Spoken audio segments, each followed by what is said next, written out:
Dear students, السلام علیکم۔ Sociology کے اگلے لیکچر میں ہم یہ بتا چکے تھے آپ کو کہ معاشرتی ادارے کیا ہیں، معاشرتی اداروں کی کیا تفصیلات ہیں۔ یہ آپ جان گئے کہ کسی بھی معاشرے میں 5 بنیادی معاشرتی ادارے پائے جاتے ہیں، 5 بیسک سوشل انسٹیٹیوشنز، اور وہ 5 بنیادی ادارے معاشرے کی تشکیل کرتے ہیں۔ ان 5 بنیادی اداروں میں خاندان، معاشی ادارہ، سیاسی ادارہ، مذہبی ادارہ اور تعلیمی ادارہ شامل ہے۔ تو جو پہلا معاشرتی ادارہ ہے خاندان، فیملی یا فیملیل انسٹیٹیوشن، اس کی کیا تفصیلات ہیں، یہ آج کے اس لیکچر میں ہم آپ کو بتانے کی کوشش کریں گے کہ خاندان کا مفہوم اور اس کی تعریف کیا ہے، خاندان کی اقسام کون کون سی ہیں، خاندان کی خصوصیات کیا ہیں، اور خاندان کی اہمیت اور افادیت کیا ہے، اور یہ کیا وظائف سر انجام دیتا ہے فرد کی انفرادی اور اجتماعی زندگی میں۔ تو آئیے اس کی وضاحتوں کی طرف چلتے ہیں۔ تعریف: ہارٹن اینڈ ہنٹ یہ فرماتے ہیں کہ رشتہ داروں پر مشتمل، کنشپ، ریلیٹیوز، رشتہ داروں پر مشتمل گروہ جو بچوں کی پرورش اور دیگر بنیادی ضروریات کے انتظامات کرتا ہو، وہ گروہ خاندان کہلاتا ہے۔ بوگارڈس میاں بیوی اور بچوں پر مشتمل ایک مؤثر گروہ کا نام ہے خاندان۔ آئن رابرٹسن کہتے ہیں کہ ایسا گروہ جس کے افراد ازدواجی، نسبی یا متبنہ کے رشتوں میں منسلک ہوں اور جو اپنے آپ کو ایک معاشی اکائی سمجھتے ہوں، یہ خاندان کی بڑی جامع تعریف ہے۔ لوگوں کا ایسا گروہ جن کے درمیان میں یا تو ازدواجی رشتہ موجود ہو، اس کے علاوہ نسبی رشتہ بھی موجود ہو سکتا ہے، جیسے وہ بہن بھائی ہوں آپس میں، یا دادا اور پوتے پوتیاں ہوں، یا پھر متبنہ کے رشتوں میں۔ نسبی رشتے کو آپ خونی رشتہ بھی کہہ سکتے ہیں۔ ازدواجی رشتہ ہو یا پھر نسبی رشتہ ہو، خونی رشتہ، یا پھر متبنہ کے رشتے میں منسلک ہو، یعنی اڈاپٹڈ۔ کوئی شخص جس کے بچے نہ ہوں، وہ کہیں سے بچے اڈاپٹ کر لیں، تو وہ اڈاپٹڈ بچے یعنی وہ گود لیے ہوئے بچے اور ان گھر کے ان دیگر افراد پر مشتمل ایک خاندان کی تشکیل ہوتی ہے، اور وہ لوگ اپنے آپ کو ایک معاشی اکائی سمجھتے ہوں، یعنی ان کا نفع نقصان مشترک ہو۔ یہ خاندان کی تعریفیں ہو گئی۔ پتہ چلا کہ خاندان گروپ آف پیپل کا نام ہے، لوگوں کے گروہ کا نام ہے جن کے درمیان میں ازدواجی رشتہ ہو، بھلے بچے نہ ہوں، ایک شخص کی ایک بیوی ہو، خاندان، ایک شخص کی 2 یا 4 بیویاں ہو، خاندان، یا پھر ایک شخص کچھ بچوں کو اڈاپٹ کر لے تو وہ شخص اور ان بچوں پر مشتمل گروہ خاندان کہلائے گا، یا پھر ان کے درمیان میں خونی رشتہ موجود ہو۔ یہ خاندان کی وضاحت ہے۔ عام طور پر خاندان کو برادری کے مفہوم میں لیا جاتا ہے۔ جیسے ہم کہتے ہیں کہ فلاں آدمی کا تعلق ہمارے خاندان سے ہے، تو دراصل یہ خاندان کی اصطلاح، اس ٹرم کا غلط استعمال ہے۔ وائل ٹاکنگ سوشیالوجیکلی آپ خاندان ایسے گروہ کو کہیں گے جس ان تعریفوں سے واضح ہوا کہ خاندان لوگوں کے ایسے گروہ کا نام ہے جس کے افراد آپس میں ان رشتوں میں یعنی ازدواجی، خونی یا متبنہ کے رشتوں میں منسلک ہوں، اور وہ اپنے آپ کو ایک یونٹ سمجھتے ہیں، ایک معاشرتی یونٹ سمجھتے ہیں۔ لیکن اتنی سی بات کافی نہیں ہوگی۔ عام طور پر خاندان کی اصطلاح کا عوامی جو مفہوم ہے وہ تھوڑا سا الگ ہے۔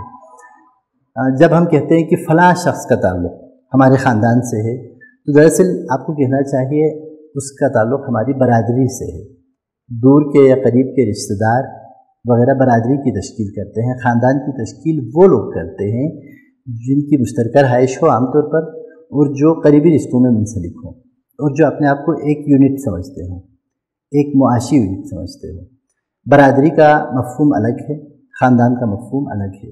فیملی کے لیے آپ برادری کا لفظ استعمال نہیں کر سکتے، اصطلاحاً یہ بات غلط ہے۔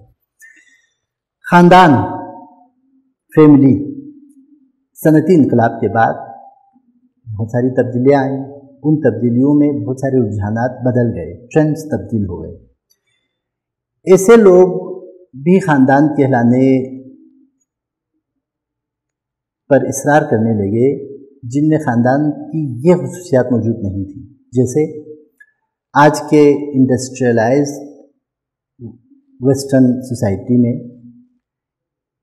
مشترکہ رہائش رکھنے والے ایسے افراد نے بھی درخواست دی کہ ان کو خاندان تسلیم کیا جائے جن کے درمیان میں ازدواجی رشتہ یا متبنہ یا خونی کوئی رشتہ موجود نہیں تھا۔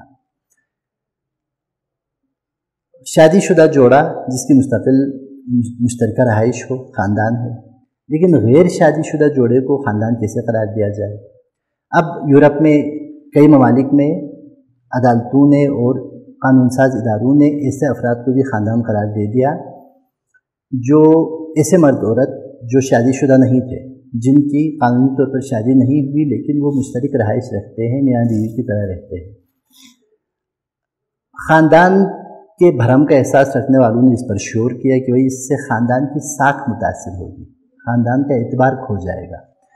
لیکن چونکہ مغرب میں عوامی رائے کو ہی بڑی اہمیت حاصل ہے، اس لیے بعض ممالک میں ایسے جوڑوں کو بھی خاندان قرار دیا گیا جس کا ہم اپنے ہاں تصور نہیں کر سکتے، جیسے گیز اور لیزبینس۔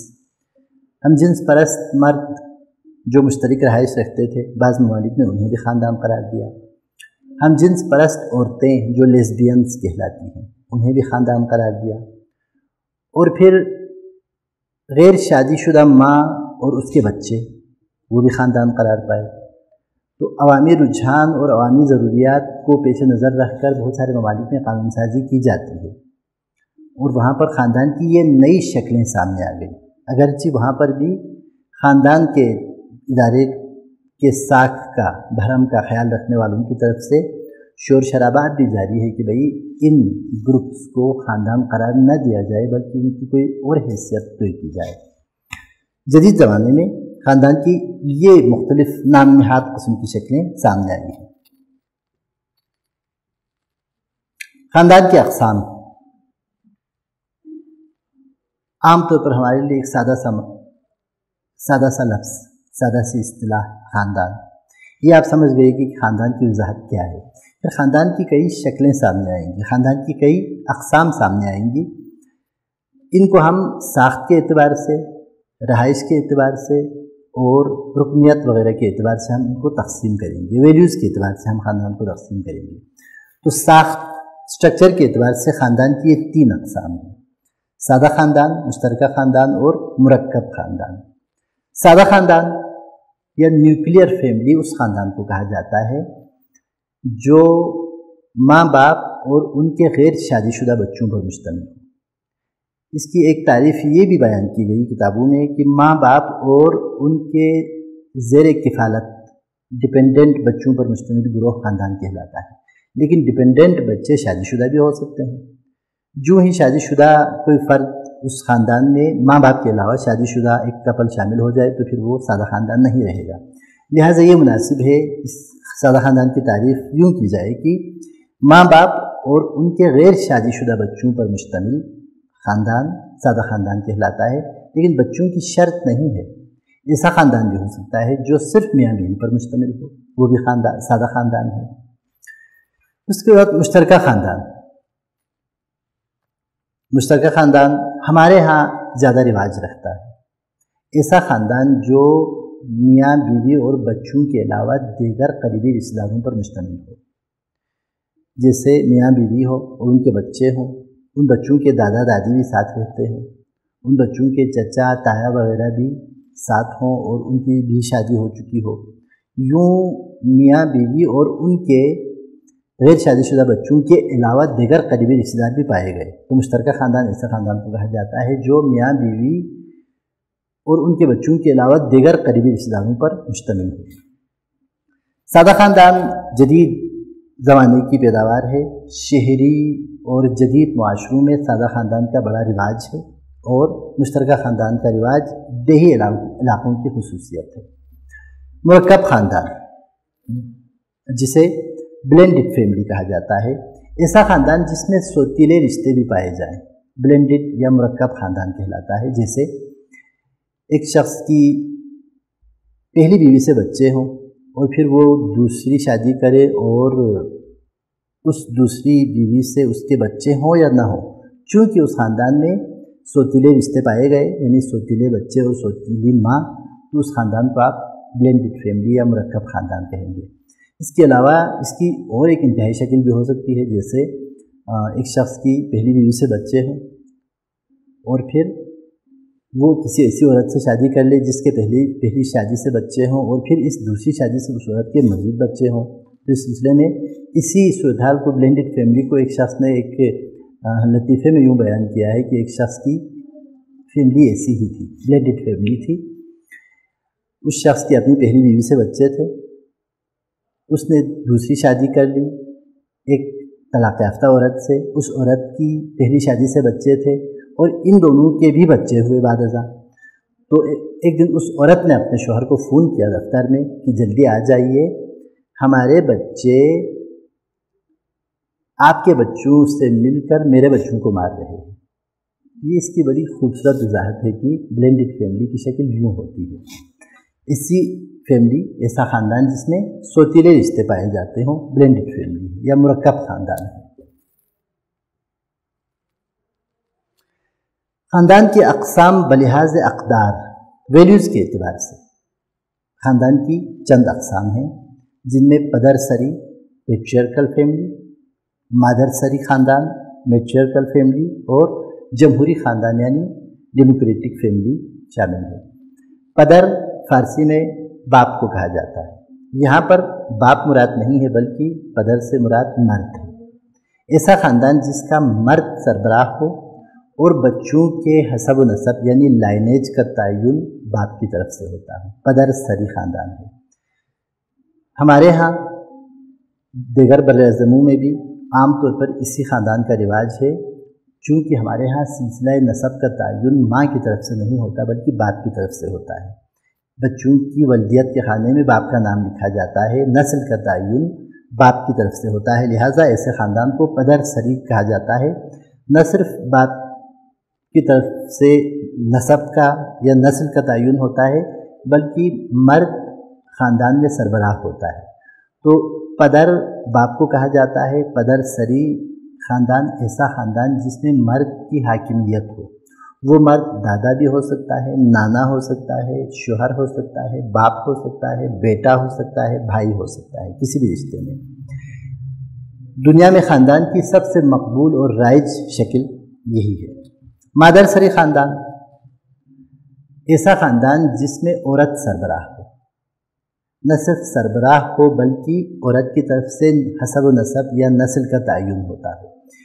کسی گھرانے میں مرد مر چکا ہو یا موجود نہ ہو منظر پہ، وہاں پر عورت گھر سنبھالتی ہو تو آپ اس کو مادر سری خاندان نہیں کہیں گے۔ اگر کسی معاشرے میں مادر سری خاندان کا رواج ہے تو پھر اس خاندان کو آپ مادر سری کہیں گے۔ حادثاتی طور پر ایسا ہو سکتا ہے کہ کہیں پر مرد موجود نہ ہو کسی وجہ سے اور عورت کو گھر سنبھالنا پڑے اور گھر کے معاملات میں فیصلے عورت کرتی ہو، لیکن آپ اس کو جزوی طور پر مادر سری خاندان کہہ سکتے ہیں۔ اس معاشرے میں ضروری نہیں کہ مادر سری خاندان کا رواج ہو۔ افریقہ میں زونی قبائل کی مثال آج کی دنیا میں بڑی مشہور ہے، جہاں پر عورتیں خاندان کی سربراہ ہیں، عورتیں ہی فیصلے کرتی ہیں۔ وہاں پر اس کے علاوہ بھی بڑا دلچسپ منظر ہے۔ ہمارے ہاں جو کچھ ہے وہاں پر اس کا تقریباً الٹ ہے۔ وہاں پر شادی کے بعد مرد اپنی بیوی کے گھر پہ جا کے بس جاتا ہے اور اس کی بیوی اس کو طلاق دے سکتی ہے، اور طلاق دینے پر وہ شخص اپنی ماں کے گھر پہ چلا جاتا ہے کیونکہ اس کے باپ کا کوئی گھر موجود نہیں ہے، اس کا گھر بھی اس کی ماں کا ہے۔ لہٰذا زونی قبائل، زونی کو پریزرو کیا گیا ہے ایک کلچرل ہیریٹیج کے طور پر۔ زونی قبائل میں میٹریارکل یا مادر سری خاندان کا رواج ہے۔ اس کے علاوہ دنیا میں بعض اور دور افتادہ علاقوں میں بھی مادر سری خاندان کا رواج موجود ہے۔ جمہوری خاندان، جمہوری خاندان سے مراد یہ نہیں کہ کسی خاندان میں ہر 4 سال بعد انتخابات ہوتے ہوں، بلکہ جمہوری خاندان سے مراد ایسا خاندان ہے جس میں مرد، عورت اور بچوں کی رائے سے، ان کے اتفاق رائے سے گھریلو معاملات طے ہوتے ہوں۔ وہاں پر صرف مرد کی حاکمیت نہ ہو بلکہ فیصلہ سازی میں عورت کی بھی بات سنی جاتی ہو، اس کی رائے کا احترام کیا جاتا ہو اور بچوں کی رائے کا بھی خیال رکھا جاتا ہو۔ یہ آج کے تعلیم یافتہ اور جدید صنعتی معاشرے کی پیداوار ہے، اور ہمارے ہاں بھی